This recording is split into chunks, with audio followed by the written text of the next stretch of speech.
A missão que Cristo recebeu de Deus, conforme relatado em Mateus 16, foi ser ungido como o Cristo para estabelecer e edificar a igreja.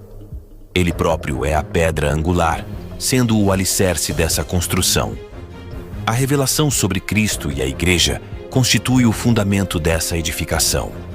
Graças a Deus, fomos resgatados deste mundo, do Egito, ou seja, do mundo, para fazer parte do seu reino. Somos chamados a contribuir como materiais de construção para essa edificação. Por isso, saímos às ruas, pregamos o Evangelho e resgatamos pessoas das trevas, conduzindo-as à igreja para receberem cuidado. Essas pessoas se tornarão materiais essenciais para a construção da igreja, para a edificação do corpo de Cristo. No entanto, é crucial que elas passem por um processo de aperfeiçoamento, conforme descrito em Efésios 4:11-12, que diz: Ele designou alguns para apóstolos, outros para profetas, outros para evangelistas, outros para pastores e mestres. Eles são responsáveis por preparar o povo santo para realizar sua obra e edificar o corpo de Cristo, até que todos alcancemos a unidade que a fé e o conhecimento do Filho de Deus produzem e amadureçamos, chegando à completa medida da estatura de Cristo. Quando essa edificação for concluída, conforme mencionado em Zacarias 4, Cristo não apenas é a pedra angular, mas também será a pedra de remate, encerrando essa construção da qual fazemos parte. Ao término, haverá as bodas do Cordeiro. Em outras palavras, os vencedores que cooperaram na produção da edificação da igreja com o Senhor e o Espírito, conforme registrado no livro de Apocalipse, revelam que, no tempo final, Deus usará a igreja dos vencedores, cumprindo a palavra profética para concluir essa edificação. Ao alcançar a conclusão dessa edificação, marcará o início do tempo do fim. A grande tribulação surgirá, mas os vencedores, representados pela igreja vencedora, serão arrebatados para o trono de Deus, conforme descrito no Apocalipse 12, simbolizando o Filho varão. Os vencedores serão aqueles que acompanharão Cristo em sua parousia, durante sua vinda na grande tribulação, que se estenderá por 3 anos e meio. Ao término dessa tribulação, ocorrerá um casamento, conforme descrito em Apocalipse 19, 7-9. Alegremo-nos, exultemos e demos-lhe a glória, porque são chegadas as bodas do Cordeiro. Bem-aventurados aqueles que são chamados à ceia das bodas do Cordeiro. Aqueles chamados para as bodas do Cordeiro representam a própria noiva, unindo-se a Cristo. Este casamento é crucial antes do encerramento desta era, unindo Cristo e a igreja organicamente. Estamos sendo preparados como uma noiva, como descrito em Efésios 5, 25-27. Maridos, amai vossa mulher, como também Cristo amou a igreja, e a si mesmo se entregou por ela, para que a santificasse, tendo-a purificado por meio da lavagem de água pela palavra. Estamos atualmente no período em que Deus está santificando sua igreja, lavando-a pela palavra, removendo elementos do velho homem, da carne, da queda do homem, do pecado e da morte. Essa purificação pela palavra visa apresentar a igreja como gloriosa, sem mácula, ruga ou imperfeição. Efésios 5, 31 e 32 destaca que, assim como o homem se une à sua mulher, formando uma só carne, representa o mistério de Cristo e a igreja. Este casamento é essencial antes da batalha final. Cristo preparou, santificou e edificou sua igreja, agora pronta para ser apresentada como a noiva gloriosa. No céu, ocorrerá esse casamento, representando a união de Cristo com a igreja, simbolizado pelos vencedores. Essa união transformará Cristo e a igreja em um só bloco, não mais 2. Esse bloco transformado em uma pedra será configurado como um cubo. Mencionado em Daniel 2:31, surge a visão da estátua no sonho de Nabucodonosor, rei da Babilônia, onde diz: Tu, ó rei, na visão olhaste e eis uma grande estátua. Esta estátua, imensa e de excelente esplendor, estava em pé diante de ti, e a sua aparência era terrível. A Babilônia teve origem em Babel, descrita em Gênesis capítulo 10, onde Nimrod fundou e edificou a cidade. Ele construiu a Torre de Babel para proclamar a independência do homem em relação a Deus, buscando cortar qualquer laço entre eles. Nimrod desejava demonstrar que o homem podia viver sem Deus, resultando na ascensão do governo humano. Atualmente, esse governo é controlado pelo príncipe deste mundo, Satanás. No entanto, um dia será derrubado.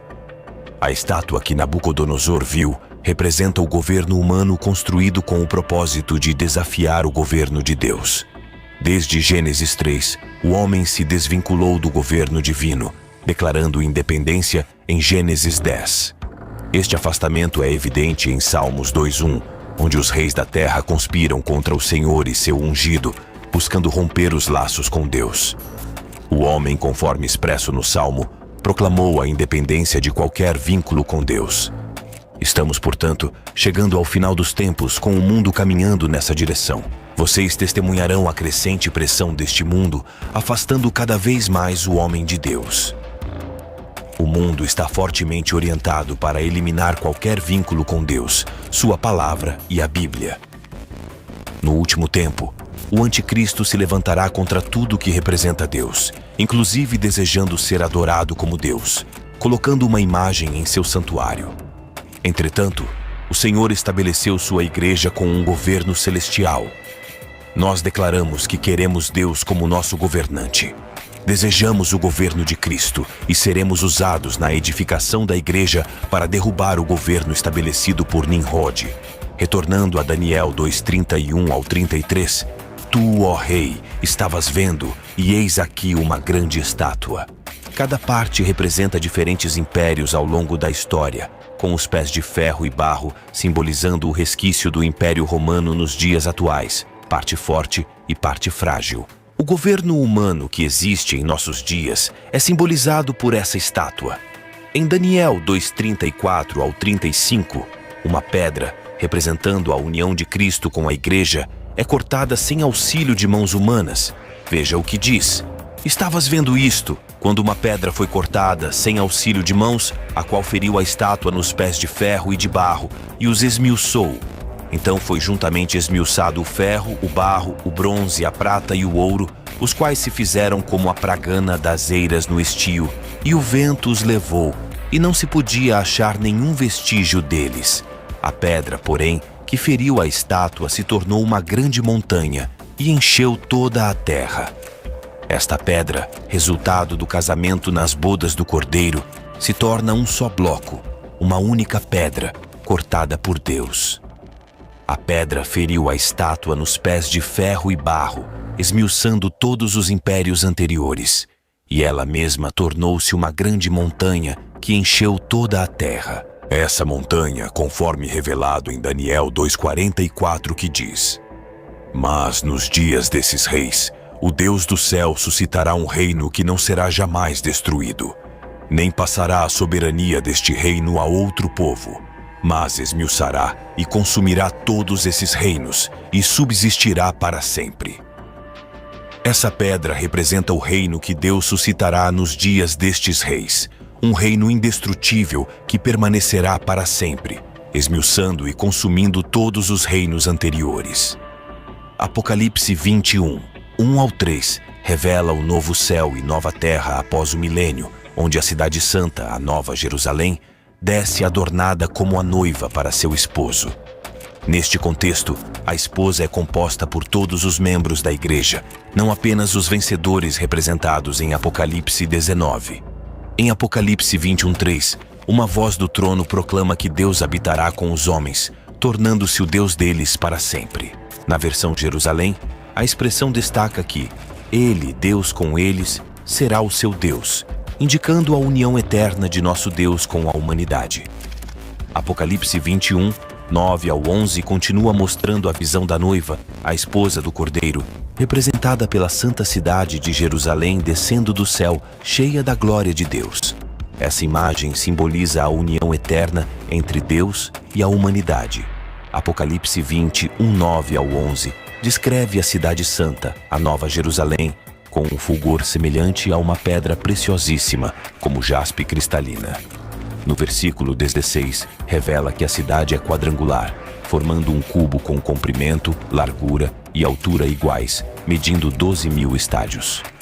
Em Apocalipse 22, 1 ao 7, é mostrado o rio da água da vida que flui do trono de Deus e do Cordeiro. Agora quem governa é Deus e o Cordeiro, representados pelo trono. No novo céu e nova terra, a árvore da vida proporciona frutos mensais, e suas folhas são para a cura dos povos. Não haverá mais maldição, pois o trono de Deus e do Cordeiro estará lá, e os servos servirão, contemplarão a face do Senhor, e seu nome estará em suas frontes. A luz do Senhor substituirá a necessidade de luz solar. Nunca mais alguém se afastará do governo de Deus, pois o trono de Deus e do Cordeiro estará estabelecido. Em Apocalipse 22, 5 ao 6, é enfatizado que as palavras são fiéis e verdadeiras, e o Senhor Jesus declara sua vinda sem demora. Bem-aventurado aquele que guarda as palavras da profecia deste livro. A comissão foi dada a Cristo em Mateus 16, onde ele, como ungido, o Filho de Deus, não busca estabelecer uma grande religião na terra, mas concentra-se em morrer como um grão de trigo para produzir vida. Ao partir, não deixou uma grande organização religiosa, mas 120 galileus orando em Jerusalém. Ele não visava uma religião, mas a produção de vida e a dispensação da vida de Deus. O trabalho em andamento não é resultado de artifícios humanos, mas da vida de Deus.